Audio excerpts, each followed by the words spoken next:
Here it is again, the Verminator Extreme by FX.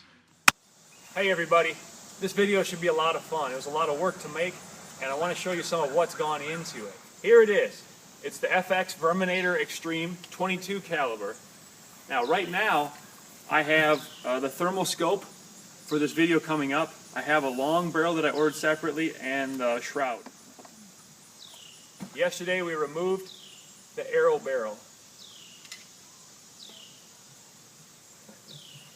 Arrow slides over and it comes off.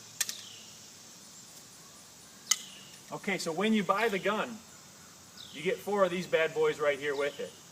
And I used one, I think I broke one, cut it shorter, and I ordered some more.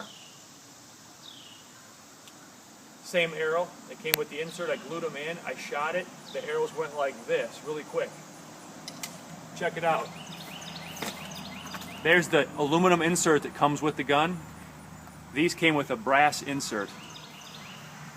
One of the first videos we'll show you is a shot taken with this. Now I'm used to this arrow, it shoots really flat. If you're off by a yard or two, it doesn't really matter. As you'll see on the first shot, a couple yards difference was enough to let this drop. It was still lethal, but it was way off target. Of course, it was lethal thanks a lot in part to the small game head by G5. So here's the shot I've been talking about. Must have been off by a yard or two. Watch how the arrow just dives at the end. Still very lethal. Squirrel was only a foot or two away from there, almost dead when I finished him off.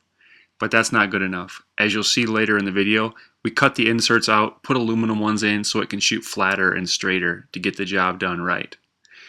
So, take this baby to the range, get it sighted back in. First shot of shooting flat, of course, is way high. Check this out. Make some adjustments. Pretty close. Go ahead and make another adjustment. And we are ready for squirrels.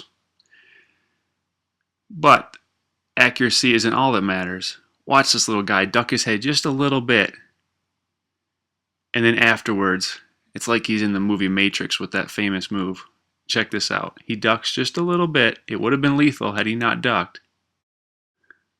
Man, I love this part. Awesome.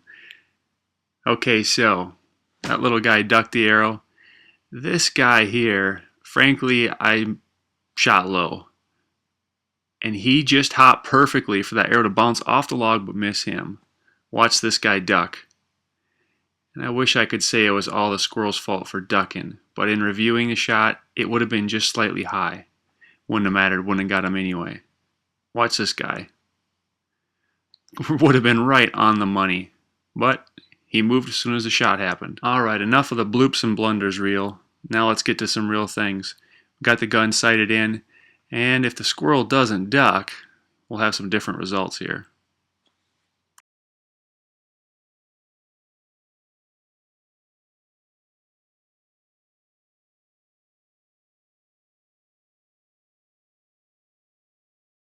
As you can see, the lighting is pretty low right now, and I'm shooting offhand.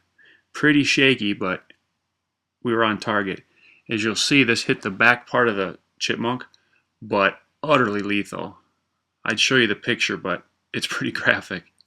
Okay, I'm not hired by G5 to say this, but I'm going to say it because you need to know, because it's the only way to go, and I think they deserve props. When I first started shooting the arrow gun, I bought a pack of what I would call judo points. First one I shot, lost in the woods. Second one I shot, I recovered it, but all of the spring attachments had come off after one shot in the leaves. So I put the other one away, a little bit frustrated. I went and bought some small game heads, see what they could do. First shot, I was sold.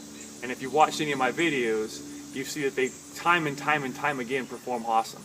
Let me just say this. They're a pretty small profile. Look at that. When that flies through a wind, it's going to get very little resistance, and it's not going to affect it near as much as your average broadhead. Yet, it covers nearly an inch circle of area that it's hitting. If you watch a lot of videos, not all hits are direct, but the small game head just seems to grab the target and put that energy into the target. It's sharp enough to cut, but not so sharp that it just passes through. I mean, it's amazing. I have an engineering degree, and I work in construction, and I guess I'm a hunting geek, but I just think it's really an amazing product.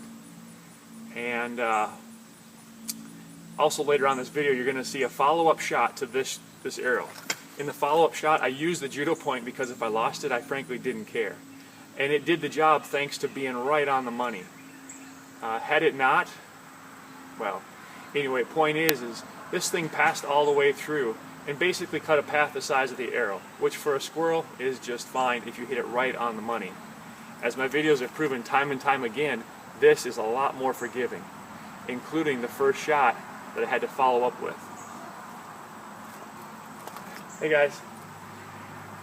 Okay, so in a few minutes you're going to see a shot taken with this.